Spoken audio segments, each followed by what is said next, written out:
Meus amigos, é o seguinte, quem me acompanha há muito tempo sabe que eu sempre falo de evolução, de modernização, de andar para frente, porque o esporte, a vida é feito disso, assim, a gente vai entendendo os erros, vai tapando os buracos e vai evoluindo, vai melhorando.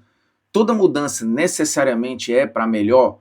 Nem todas, mas até quando a gente erra, essas mudanças, elas vão servir para outras alterações lá na frente, para corrigir rumos. Então, em relação ao esporte, principalmente, eu sou muito adepto de que a gente vai estar sempre melhorando a cadeia como um todo.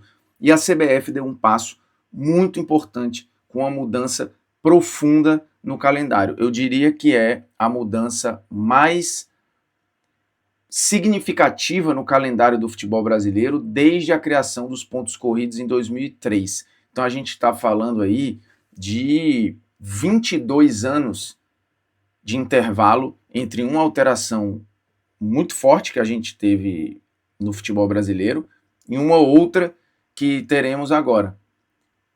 E tem muita coisa legal.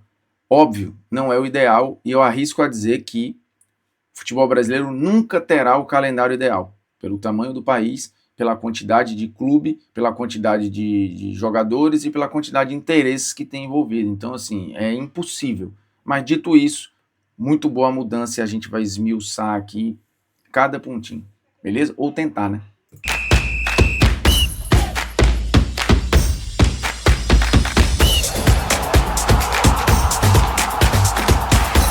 Fala moçada, beleza? O Bruno Formiga nada mais, convidando você aí a se inscrever no canal, tocar na notificação, deixar o seu like aí, o seu dislike, comentar o conteúdo, compartilhar o conteúdo. Se você curtiu, dê suporte aí, meu irmão. Avise pro YouTube que você acha esse conteúdo interessante. Se você não gostou também, aí beleza, posso fazer nada, só não volte, né? Mas se continuar voltando, porra, se você é um hater assíduo, porra, pelo menos dá um dislike ali, véio, faz um comentário, um feedback. Meu irmão, o som tá uma merda, a imagem tá ruim, tu é uma merda. Não tem problema. Mas interage, né, de alguma forma. É bom que a gente sabe com quem tá falando. Cara, seguinte, vamos falar do calendário, porque a CBF apresentou na quarta-feira, e era uma promessa do Samir Chaud desde quando ele assumiu, né? A gente entende que todo o ciclo foi muito confuso, tá? E que o Samir meio que cai de paraquedas ali, era um cara desconhecido do grande público, e que virou o presidente da CBF meio que do nada, depois de mais uma gestão temerária, de mais uma gestão com uma série de problemas, de um presidente da entidade, dessa vez o Edinaldo. Então, o Samir, um cara com perfil mais jovem e tal, ele já chegou prometendo várias coisas. Uma delas era uma mudança de calendário, discutir isso seriamente. Mas, para ser justo também, a CBF já vem tratando desse assunto há 2 anos, só que com menos força do que poderia ou deveria.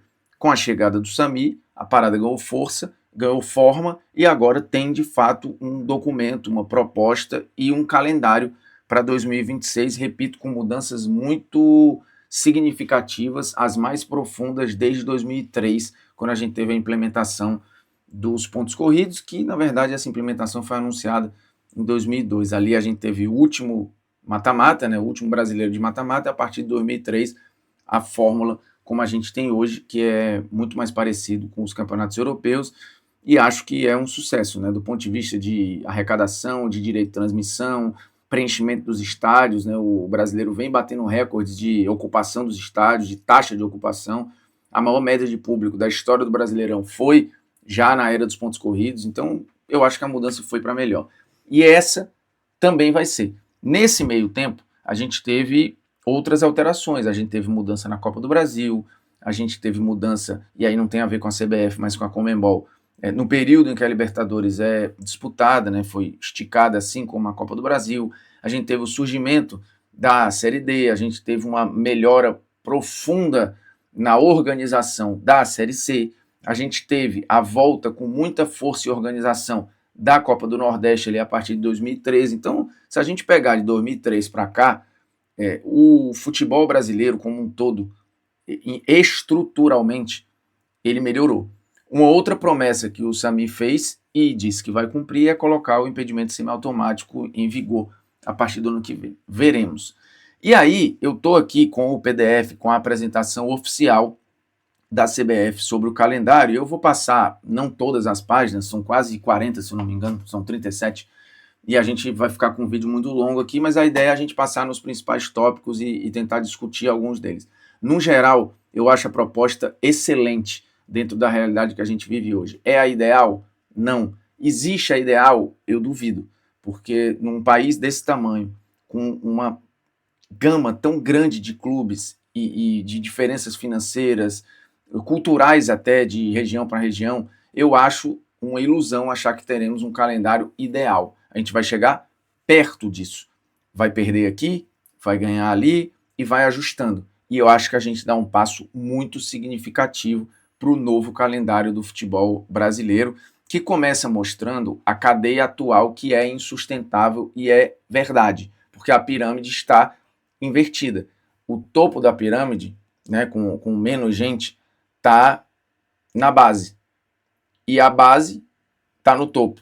Quando eu digo o que seria para sustentar a pirâmide, está ao contrário. Porque você tem um calendário sobrecarregado e um excesso de partidas para os clubes da Série A, que a gente fala que é o topo da cadeia, só que o topo da cadeia deveria ser preservado e sustentado pela base.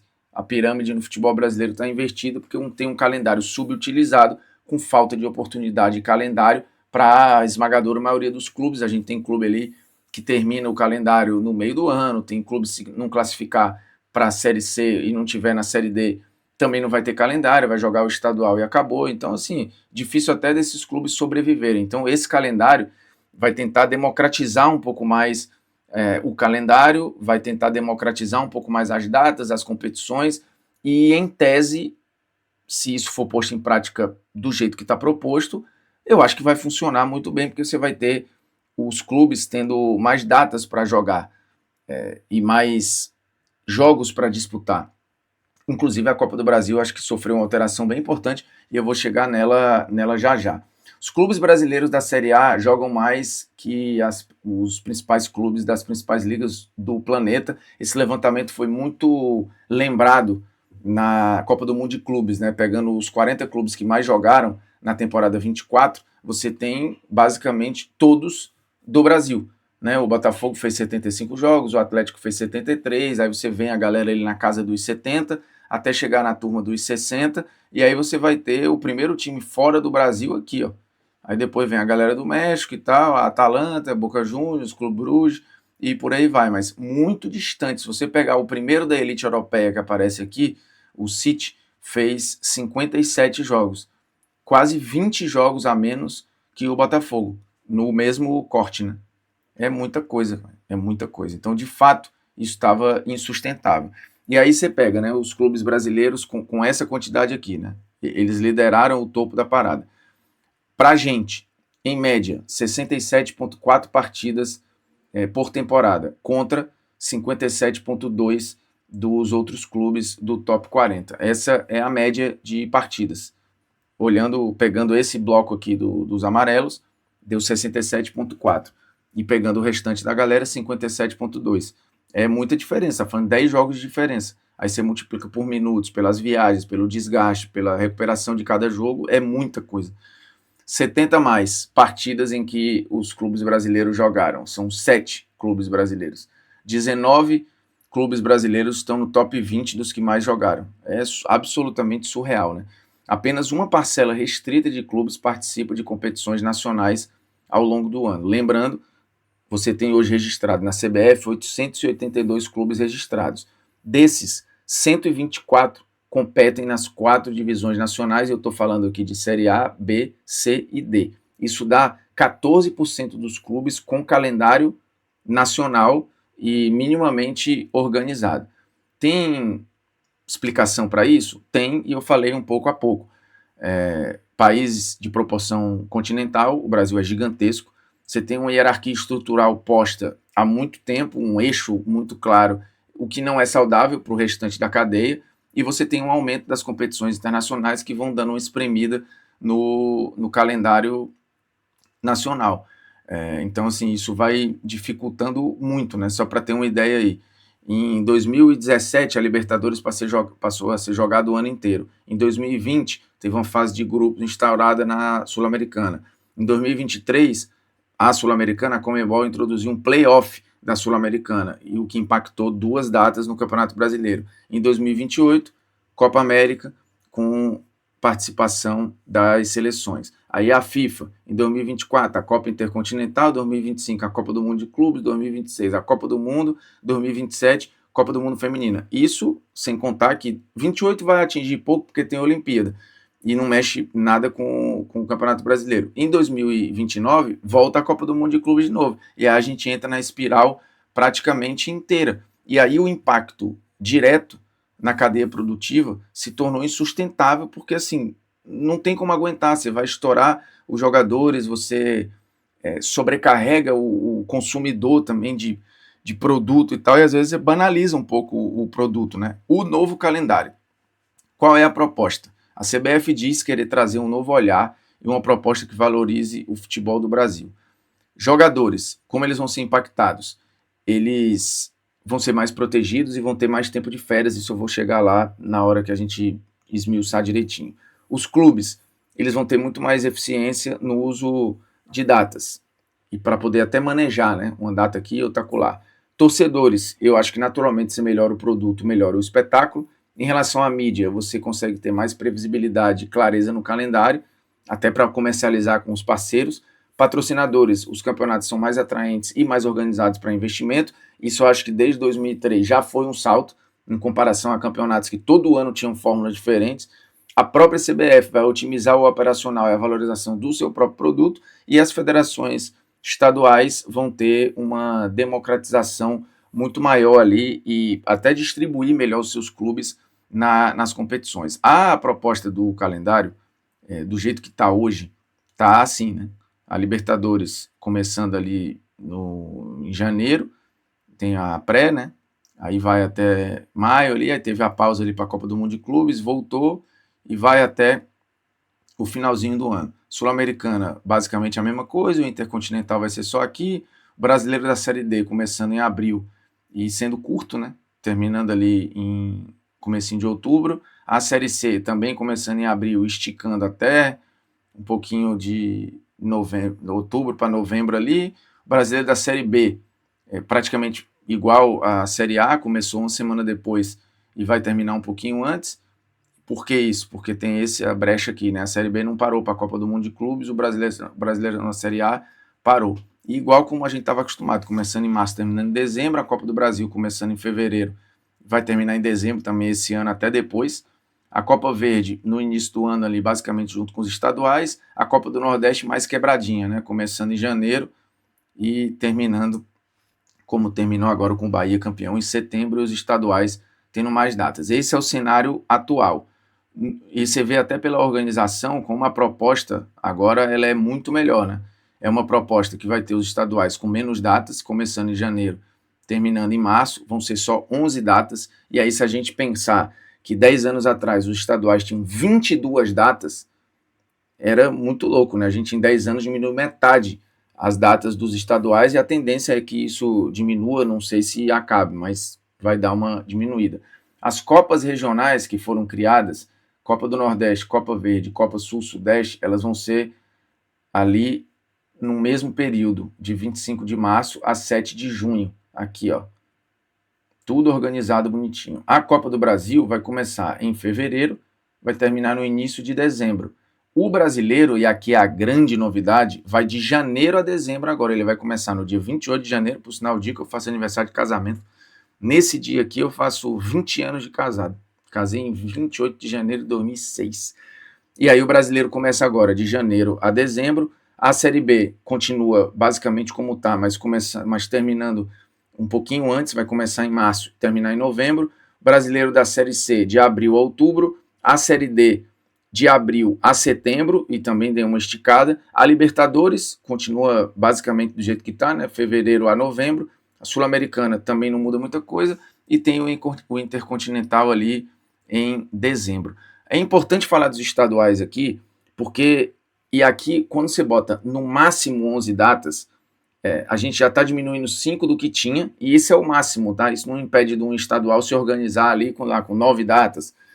Acho difícil, mas o limite são 11 datas. A liberação disso é que você vai ter um calendário nacional mais folgado, menos desgaste físico para os atletas, automaticamente o produto melhora tecnicamente, o campeonato fica mais equilibrado e você tem uma economia para os clubes de menor investimento que vão ter que gastar menos com viagem e tal ali. A Copa do Brasil, você tem um aumento de partidas de 122 para 155 e você tem um aumento de 92 para 126 clubes. E em 2027 vão ser 128. Esse aumento, aí sim dá uma democratizada na parada. E eu acho importante lembrar que os clubes da Série A vão entrar só na quinta fase. Na Europa, você tem nas Copas Nacionais muitos clubes grandes só entrando depois. E aí você dá mais chance para a galera menor que precisa de calendário, de um holofote nacional, dessa galera avançar um pouco mais. Então essa proposta é muito boa. Porque antes, e o Luizinho falou isso lá na Cazé TV, e eu concordo com ele 100%, o Luiz lembrou que assim, a Copa do Brasil antes ela não estava sendo democrática.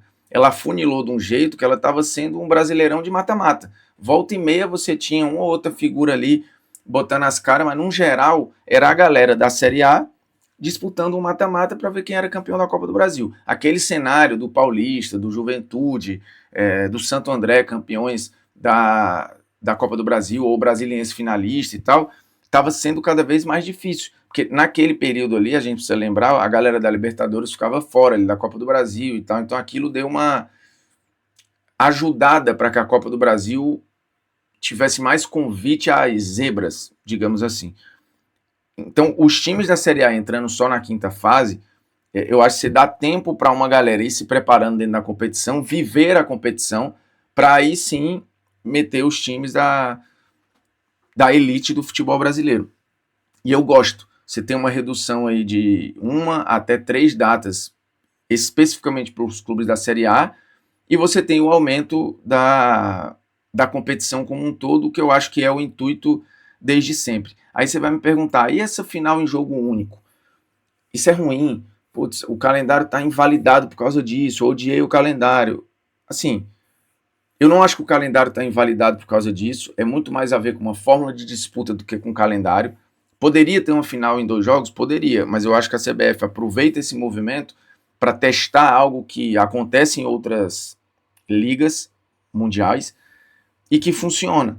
Ah, mas a gente tem uma geografia diferente, tal assim. A Supercopa tem funcionado, a final única na Libertadores, em parte tem funcionado. Acho que até agora a Conmebol não está arrependida, financeiramente falando, e eu acho que vale o teste. Eu acho que vale você tentar envelopar esse produto em jogo único para torná-lo maior e ver qual é. Se não der certo, em 2 anos, 3, volta a ser o que era antes. Eu só acho que vale testar. Aproveitando essa quantidade de mudanças, eu acho que vale testar. Eu confesso que eu não consigo te dizer se eu sou contra ou a favor. Eu sou a favor do teste. Eu não sei se eu prefiro uma coisa ou outra. Eu acho que tem pontos positivos e tem pontos negativos. Né? A festa, ela talvez enquanto produto fique melhor. Eu acho que isso talvez distancie uma decisão dessa do torcedor menos favorecido. Eu acho que talvez você torne a final menos robusta no todo em relação a público, né? Porque você teria 2 estádios somados, agora você vai ter só um.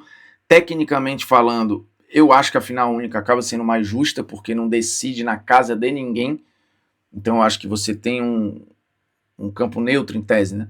Que deixa o espetáculo mais, entre aspas, justo. Então eu gosto do teste. E aí tem que ver qual é. Se vai funcionar, se não vai funcionar. Aí, como diria o outro, só o tempo dirá. Mas, no geral, eu gostei da mudança. Série A, que para mim é o maior impacto, começando 28 de janeiro, terminando 2 de dezembro. Isso quer dizer que os jogadores terão mais tempo de férias, né? O que é, para eles, fundamental. O Campeonato Brasileiro vai ser jogado no ano inteiro, de fato, o que é muito bom, ocupar toda a temporada, dá essa sensação de abraço ao calendário como um todo. Tem uma quebra muito grande de paradigma assim, do campeonato do ano, já começar com o que vale muito. Então isso muda o investimento dos times, muda a pré-temporada, muda uma série de coisas na cadeia, aumenta o recesso dos jogadores, o que para eles era uma briga antiga, melhora o produto e o espetáculo nesse aspecto, se os caras chegam mais descansados. e acho que passa a ter um apelo mais comercial, porque você vai ter sua marca exposta por mais tempo no ano, o que dá mais equilíbrio ao calendário. Eu acho a mudança excelente. A Série B começa em março, termina em novembro, mantém o formato. Impactos positivos, o início de 2 semanas após o término do estadual, então dá um respiro ali, aumenta um pouco a duração do campeonato e também aumenta o recesso dos jogadores, o que obviamente é bom para todo mundo. Na Série C, você tem um acesso do campeão à terceira fase da Copa do Brasil, maior representatividade regional, um calendário mais robusto e um aumento da competitividade, um crescimento do produto, o que melhora para tudo e expande inclusive a audiência e valorização comercial. Você aumenta o fomento da economia local, né, do futebol regional, geração de mais emprego e fortalecimento da cadeia do futebol, maior impacto econômico na cadeia produtiva. Porque o que acontece? Em 2026, são 20 clubes mantendo o formato atual. Caem 2 para a Série D, e aí você tem no ano seguinte, porque sobem 4, você já vai mudar ali para... você já tem uma mudança no acesso, perdão, e você tem 24 clubes mantendo o formato atual. Em 2028, vão chegar a 28 clubes com mudança de formato, 2 grupos de 14, com jogos de ida e volta, descenso de 6 clubes para a Série D em 29, aí para tentar estabilizar. Então você vai ter um aumento do número de times participando de competições nacionais. Isso vale, obviamente, também para a Série D, porque aumenta de 64 para 96 clubes, é quase como se você estivesse criando a série E, né? Só que dentro da Série D. Um aumento de 510 para 610 partidas, você tem 100 jogos a mais, um mínimo garantido de 10 a 14 partidas por clube, o que dá muito mais segurança para todo mundo, e um máximo de 22 partidas para os 2 clubes, que são os que chegam na decisão. Esse impacto para mim é fundamental. A Copa do Nordeste, ela acabou sofrendo um pouco, sim, porque você não tem os participantes da Conmebol na competição, tipo, sei lá, o Bahia for para a Sul-Americana ou para a Libertadores, ele não vai jogar, o Fortaleza também não. Então, em tese, você tira as principais forças da Copa do Nordeste da competição. Porém, você dá a chance para outros protagonistas, né? E aumenta, talvez, o equilíbrio da competição, tirando ali 2, 3 equipes que são muito mais fortes que as outras, e você tem um aumento de 16 para 20 clubes. Mas eu entendo a crítica, tá? Acho que a Copa do Nordeste sofreu um baque aqui do ponto de vista de qualidade, mas era necessário para tentar equacionar tudo aí. E eu entendo, tá? A Copa Verde aumenta de 30 para 70 partidas, vale a mesma regra, os clubes em competições como Conmebol não participam, mantém os 24 clubes, né? E aí você tem uma valorização de tamanho da parada e de, obviamente, apelo comercial, e também a mesma parada do acesso à terceira fase da Copa do Brasil para os campeões, tanto da Copa Norte como da Copa Centro-Oeste. Garantia de período definido para a competição no calendário, a gente mostrou lá no início, clássicos regionais preservados nos confrontos entre os grupos, máximo de 10 jogos para 2 clubes, que são os finalistas, e mínimo de 5 jogos para 5 clubes participantes. Eles esmiuçam aí. A Copa Sul-Sudeste é uma novidade, muita gente comparou a Copa da Primeira Liga, mas eu acho importante para fomentar o futebol na região, para a galera que não está nas competições da Conmebol, um total de 12 clubes e um total de 42 partidas, também dando acesso à terceira fase da Copa do Brasil para o campeão. Outra parada, uma criação de período exclusivo para a competição no calendário, junto com as outras regionais, garantia de pelo menos 6 jogos para 12 clubes, 10 jogos para 2 clubes, clássicos locais preservados no confronto entre os grupos, porque tem a fórmula de disputa aqui embaixo. E aí você tem aqui o resumo do calendário, que é isso aqui, não interessa muita gente também. E que mais? Competições de destaque, ó. Ficou dessa forma aqui, o universo do futebol brasileiro em torno. A CBF ganha mais competições para administrar, né? Ela não administra estaduais, mas ela ganha mais competições no seu entorno. E aí você tem uma inversão daquela pirâmide que eu mostrei lá no começo. Reduz data nos estaduais e na Copa do Brasil para os clubes da Série A. Clubes em competições continentais não disputam mais as Copas regionais, e lá para a galera que tinha menos jogos, eles passam a ter um calendário ajustado, com mais vagas em competições regionais, Copa do Brasil e Série C e Série D. Então, mesmo a galera que seja sei lá, o cara caiu precocemente na competição tal, mas ele tem uma outra. No geral, isso está abraçando muito mais gente. E aí, aqui está a visão geral de mais 26% de clubes com divisão nacional a partir do ano que vem. Todas as federações regionais estão participando de competições. 1,3 bilhão em projeção de investimento nas competições só no ano que vem, mais 11% de partidas organizadas pela CBF, né, pelo aumento de tudo que a gente mostrou, menos 15% de partidas por temporada para clubes da Série A. E aí você imagina ali, por exemplo, sei lá, pegar um time que fez 70 jogos, por exemplo, você vai ter ali essa equipe jogando 10, 11, 12 partidas a menos. É muita coisa, cara. É muita coisa, assim. E vale muito. Se você projetar, né, o desgaste dos jogadores, a viagem, os custos, e você teve a criação de mais 82 vagas de competições CBF em 2026. Cara, assim, eu acho muito bom a mudança, assim, muito bom mesmo. Eu só consigo ver ponto positivo nisso, assim, sinceramente não consigo ver muita coisa negativa, não. Ah, mas tem a decisão em jogo único. Ah, mas a Copa do Nordeste ficou prejudicada. Eu acho que são danos que era impossível não ter ninguém se sentindo prejudicado numa mudança tão radical como essa. Acho impossível. Num geral, dentro do que estava posto e do que era possível, eu acho que a CBF fez a melhor mudança que poderia ser feita. Principalmente em esticar o Campeonato Brasileiro de janeiro a dezembro. Aí abraçando o ano como um todo ali.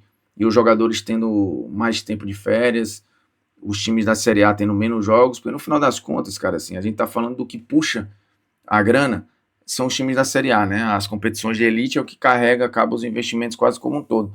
E aí, bicho, você tem um produto piorado, os jogadores cansados, um monte de lesão, os caras reclamando. Porque não é só entrar em campo e jogar. É viajar, é se preparar, é concentrar, tem uma recuperação no dia seguinte, é uma pá de coisa, entendeu? Então você preenche o calendário, você aumenta a quantidade de jogos, mas você consegue de uma maneira muito. O produto futebol ele vai estar mais na televisão, mas os jogadores vão estar mais descansados e a gente vai ter mais competição para ver. Porra, eu não consigo ver coisa ruim aqui. Você consegue? Os comentários estão aqui. Beleza? É nóis, tamo junto. Se inscreve aí, meu irmão. Não tem que ficar perturbando, porra.